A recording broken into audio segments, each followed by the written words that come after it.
Isa namang peace rally ang idinaraos ngayon sa lalawigan ng Davao. Ito'y bilang support din sa paglagda ng framework agreement sa pagbuo ng Bangsamoro Region.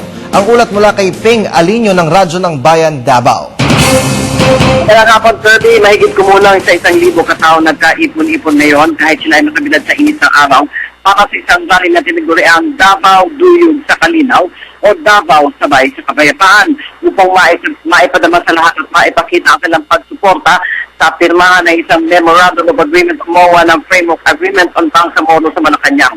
Ayon kay Gabriel Palma, Chair ng United Youth for Peace and Development o UNIPAD, na ginaganap din sabay-sabay sa iba't ibang bahagi ng bansa ang rally at kasabay sa pirmahan ngayon na halos lahat ito ay iba't ibang grupo ng civil society at mga miyembro ng Peace o Mindanao Peace Weavers. Sa ngayon niya ay nagsimula na ang programa sa Freedom Park, lungsod ng Davao, kung saan ang mga leaders ng MINCODE, Initiative for International Dialogue o IID, mga professionals, mga kabataan, mga kababaihang Moro at mga miyembro ng Mindanao Peace Weavers o MPW at may iba't ibang sektor dito ang kasapi ay nagkatipon-tipon sa isang mithiin ng kapayapaan sa Mindanao. Nagkaisa rin ng iba't ibang organisasyon na tutulong sa pagbibigay informasyon kung ano man ang nakasaad sa Framework Agreement upang mas tumawag pa ang kanilang kaalaman dito at kanila itong masang-ayunan.